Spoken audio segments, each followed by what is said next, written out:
invite IQI management to give me the opportunity to share my personal journey with all the warriors today. My story is simple, but so yet so close to my heart. I am who I am today because of the story and journey that I have walked through. Dare to dream, and the world is yours. Nothing is impossible, and opportunity is free for everyone.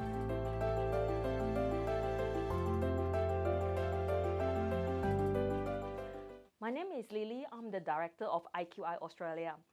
Some of you would know me. I came from a small village in Sabah called Tuaran. The story has to start from my hometown. Like most of the people in the village, my parents are just an ordinary people with ordinary education and job. Dad was a very hardworking government servant, and he always liked to tell us how hard life was when he was young. Working with my grandpa in the rubber farm from the age of 8, and he worked and studied at the same time to finish high school and got a certificate as broadcasting technician. My mom started working at the age of 7 as well, with just a primary school qualification. This hasn't stopped her. She worked as a shop assistant from young age with her uncle, learned and observed, and eventually she took the opportunity and started her own grocery shop when I was 5 years old. My dad always has his moment. He will say to us, "Never in my wildest dream I can imagine one day we will live in Australia." How did we get here? How far we have come? Yes, how far have come as a family? How far have I grown as a person? And what happened if I said no to all the opportunity along the way?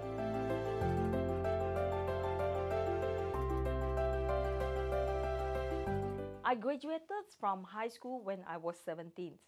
We stayed on and continue with the pre-U program in the same school. I didn't actually finish my study, unfortunately, because I really have a problem with English.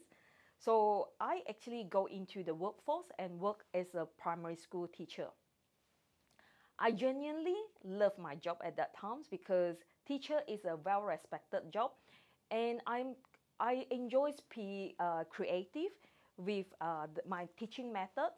When you see the students, right, how much they can learn and gain from you, that is kind of satisfaction that you cannot just write or spit out. But as times go, I start to kind of wonder, right, is this the life that I want to, to live for the rest of my life? One day, an opportunity come. My auntie and soon-to-be husband, uncle visit from Australia. And that was the first time that I have the chance so close to a foreigner. And of course, I can't communicate with him, but that visit, right, make me to, it really opens my eyes because I start to realize the world is so big and there is an opportunity and things that I should explore. And if I don't go, I will never come out from my comfort zone. So with my parents' approval and of course their support, I left my hometown and pursued my study in Australia at the age of 19. Moving out from a comfort zone is never easy, but it is essential if you want to grow and achieve something bigger. Being so far from my family is hard enough, and having language and cultural barriers make it harder. And that is even more when there is a financial pressure on top of everything else. At one stage, my parents have all three of us studying in Australia at the same time. They can only give us, they can only afford to pay our school fee.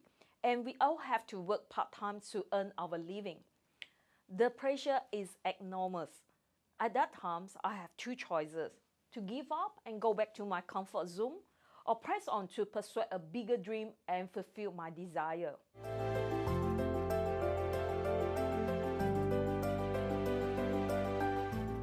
In 1998, I married and moved to Hong Kong with my husband. Again, I was facing another cultural shock and language barrier, and Cantonese this time. Speaking poor Cantonese in Hong Kong back at that time, just after 1997, wasn't a good thing. I have managed to get 2 jobs. One was a government servant working as a translator in the courts. Everyone thinks I should just go for this job, higher pay and better job security. But I choose another work instead. That is a PA and marketing job in a construction firm, lower pay. But I see more potential in it. Like everything in life, we have options for risk and growth or security. I have chosen potential growth over security at that moment.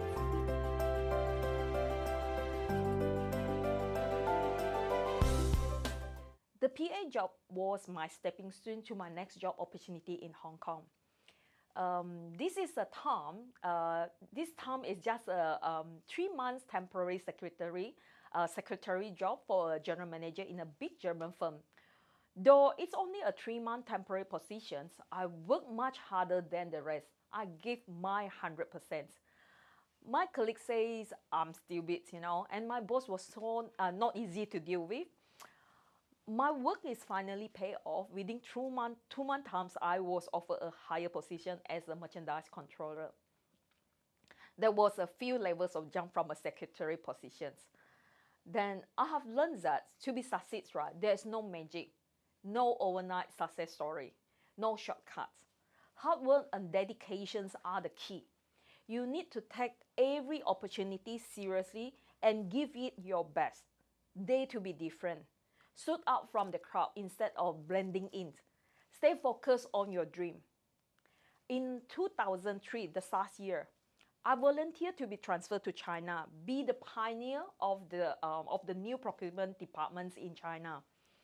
By the time I left China, I was managing 5 departments and also continue with my controlling role.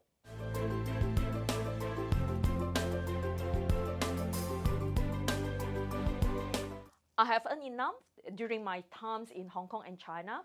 I was ready to retire, so we decided to move back to Australia and reunited with my family. Life in Perth is slow and steady. Retirement is just not as fun as I imagined. If you don't progress, you will regress, and that scares me. I got myself a steady job with okay income, but it wasn't enough to drive me and fulfill my eagerness to learn and grow. And it was also the time that I finally get to true meanings of what Warren Buffett said. If you don't find a way to make money while you are sleeping, you will work until you die. That basically kickstarted my journey with my siblings toward the secret for financial freedom. We attend a number of seminar courses on real estate, and at the end, we couldn't find any secret. So I decide perhaps I will take another chance and join the industry to discover. Again, without any real estate agents, without any real estate backgrounds, no connections, I start from zero again. No hard words will be wasted. I was the top sales in Australia-wide for many years. Not only that, we as a family, we built a substantial portfolio during these times. We practice what we preach. In year 2014, I decided to start my own company, as I have a bigger dream that my company or workplace cannot offer.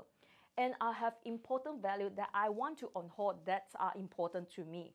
These are the things that I'm not ready to compromise.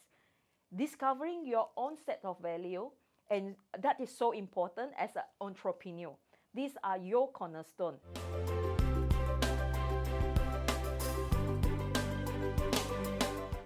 In year 2014, when I set up my company, the market wasn't being so kind. It has been downwards for the last 5 years, and the real estate market is actually getting tougher and tougher. Along the way, I have people come and go. But what I was so blessed is to have a core team, 6 of us, who actually run this journey together all the times. We moved from sharing a desk in a small office and And then we moved to another bigger office with only 35 square meter. And now we have even I have my own office and a decent conference room. We never stop chasing our dreams. I always have a visions to go global. Thought since I start my company, Trident, in year 2014, we have been selling overseas. But my connection is very limited to only Malaysia, Singapore, Hong Kong, and a little bit of China. In year 2018, by coincidence, I met IQI in Malaysia. My dream and goal of going global has finally come true. UI IQI connects me to the rest of the world that I have been dreaming for. Our eyes opens wider, and most importantly, it feels like a family to me. Before joining IQI, we have lots of hesitations. Being an entrepreneur, sometimes you require a sharp decisions making in order to move forwards. After few meetings, we decide that we should take a leap of faith. Take the chance, okay? Use the leverage of IQI to expand. Being successful entrepreneur, one must first love what they are doing. Sharing knowledge and creating wealth with others are my passions. Ensuring ordinary people like me can be financial freedom is my vision. So everyone has a fair chance to be financially independent. My focus is to serve others so they can be better serve our community together. I would like to end today's sharing with a quote. If you really want to do some things, you will find a way. If you don't, you will find an excuse.